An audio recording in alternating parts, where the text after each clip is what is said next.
लड़ाई का एक मंजर देखिए आप। एक तरफ 30 तालिबानी लड़ाके, मशीन गन के 250 राउंड, राइफल से चली 180 गोलियां, 17 ग्रेनेड और एक माइन है। और इन सब के सामने सिर्फ एक अकेला फौजी है जो सिर्फ लड़ा ही नहीं, जीता भी, अपनी पोज भी बचाई। महज इतनी सी कहानी बताकर अगर आपसे पूछा जाए कि बताइए वो सैनिक कौन था, तो आप क्या जवाब देंगे? फील्ड मार्शल मानेकशॉ से अगर ये सवाल पूछा जाता तो वो कहते कि अगर कोई आदमी कहता है कि वो मरने से नहीं डरता तो या तो वो झूठ बोल रहा है या वो गोरखा है। नमस्ते, मैं हूं निखिल और आप देख रहे हैं ऐतिहासिक किस्सों कहानियों से जुड़ा हमारा रोजाना का कार्यक्रम तारीख, जिसमें आज हम आपको सुनाएंगे कहानी एक ऐसे गोरखा सैनिक की जो अफगानिस्तान में तालिबान से अकेला लड़ा और जीत कर भी आया, वो भी तब जब उसका पसंदीदा हथियार, उसकी खुखरी उसके पास नहीं थी।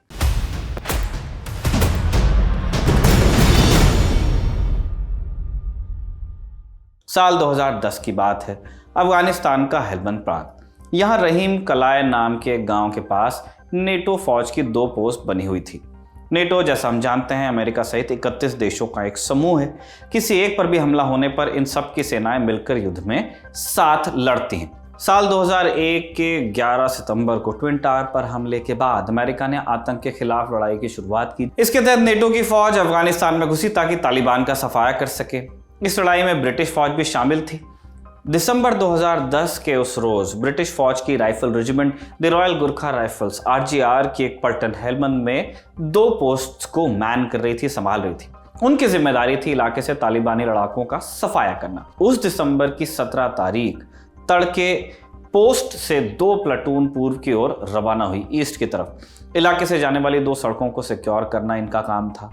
ऑपरेशन लंबा चल सकता था, इसलिए 4 सैनिक पोस्ट पर ही रुके भी हुए थे। पोस्ट की सुरक्षा में तैनात उन 4 सैनिकों में से एक का नाम था सार्जेंट दीप प्रसाद पुन। पोस्ट पर बने कंपाउंड के बीचों बीच एक 2 मंजिला टार था, जिसकी दूसरी मंजिल से चारों तरफ नजर रखी जा सकती थी। यहाँ एक मशीन गन भी लगी हुई थी ताकि किसी भी हमले का जवाब दिया जा सके। नजर रखने और मशीन गन को चलाने की जिम्मेदारी दीप प्रसाद पर ही थी। उस रोज दीप प्रसाद सुबह से अपनी ड्यूटी पर लगे हुए थे। सूरज सर के ऊपर आने ही वाला था कि दीप प्रसाद को मेन गेट के पास कुछ हलचल सुनाई दी। जैसा बाद में उन्होंने खुद बताया, पहले मुझे लगा कि कोई गाय होगी, लेकिन जब आवाज शांत नहीं हुई मेरा शक कुछ बढ़ा। मैंने गौर से देखा तो वहां 2 तालिबानी लड़ाके थे। वो लोग मेन गेट के पास खुदाई कर आईडी बिछाने की कोशिश में थे। सार्जेंट दीप प्रसाद ने जोर से चिल्लाकर उन लोगों से अपनी पहचान बताने को कहा, लेकिन जवाब मिलने के बजाय दूसरी तरफ से गोलियां चलने लगी। सार्जेंट पुन समझ चुके थे कि पोस्ट पर हमला हो चुका है। इतनी देर में कुछ गाड़ियों की आवाज सुनाई दी। तालिबानी लड़ाकों का पूरा जत्था पोस्ट पर हमला करने के लिए आ गया था। सार्जेंट पुन ने पास में रखा फोन उठाया और अपने प्लाटून कमांडर को स्थिति की सूचना दी। प्लाटून अभी दूर थी। उनके लौटने तक पोस्ट को बचाए रखने की जिम्मेदारी सार्जेंट पुन पर थी। सार्जेंट पुन बताते हैं, उस वक्त मैं अकेला था, मेरे पास लड़ने के सिवा कोई चारा नहीं था। तालिबान ने चेक पॉइंट को 3 तरफ से घेर लिया था। वो इतने सारे थे कि मुझे लगा कि मैं पक्का मारा जाऊंगा, लेकिन फिर मैंने सोचा कि इससे पहले वो मुझे मारे, मैं जितने मार पाऊंगा मारूंगा। सार्जेंट पुन आगे बताते हैं कि शुरुआत में मुझे थोड़ा डर लगा, लेकिन जल्द ही डर एकदम गायब हो गया। सार्जेंट पुन के बारे में यहाँ ये बताना जरूरी है कि वो न सिर्फ गोरखा राइफल्स के सैनिक थे, बल्कि उनका परिवार 3 पीढ़ियों से फौज में लड़ता आया था। उनके दादा ने दूसरे विश्व युद्ध में हिस्सा लिया था। उन्हें बर्मा में लड़ते हुए विक्टोरिया क्रॉस से सम्मानित किया गया था। सार्जेंट दीप प्रसाद पुन एक बहादुर परिवार से आते थे और उस रोज यही बहादुरी उनके काम आने वाली थी।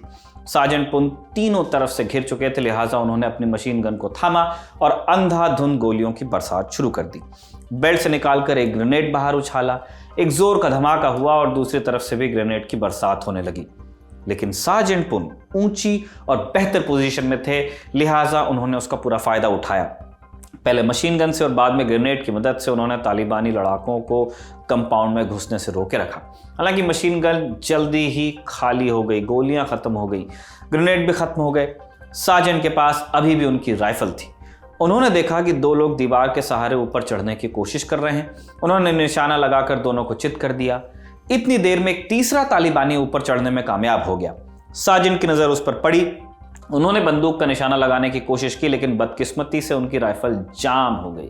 सार्जेंट पुन ने पास में रखा एक सैंडबैग उठाने की कोशिश की, लेकिन ठीक से बंधा न होने के कारण उसमें से रेत बाहर आ गई। सारे हथियार बेकार हो चुके थे। ऐसी परिस्थितियों में भी एक गोरखा के पास उसका पसंदीदा हथियार जरूर होता है, खुखरी। लेकिन उस रोज साजन पुन के पास वो नहीं थी।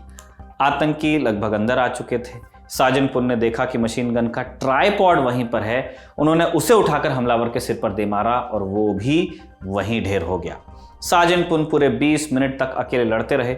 उन्होंने आखिर तक तालिबानी लड़ाकों का सामना किया और किस्मत से इतनी देर में उनके यूनिट मदद के लिए आ गई। कंपनी कमांडर मेजर शान चैंडलर पहुंचे तो उन्होंने देखा कि साजन पुन लड़ते लड़ते चूर हो चुके थे और वहीं जमीन पर गिरे पड़े थे।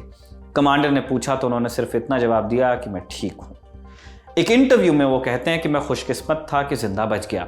मुझे लग रहा था कि अटैक कभी खत्म ही नहीं होगा, लेकिन मैंने वही किया जो करने के लिए मुझे ट्रेन किया गया था। लड़ने के अलावा मेरे पास कोई ऑप्शन नहीं था।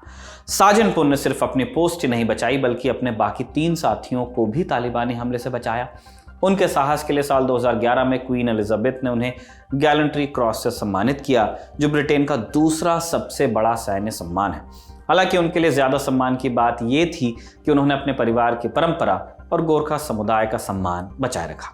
इसी नोट पे तारीख के इस एपिसोड को हम खत्म करते हैं। यहाँ पे कमल ने लिखा और जीत ने आपके लिए रिकॉर्ड किया। आप देखते रहिए दी लल्लन टॉक।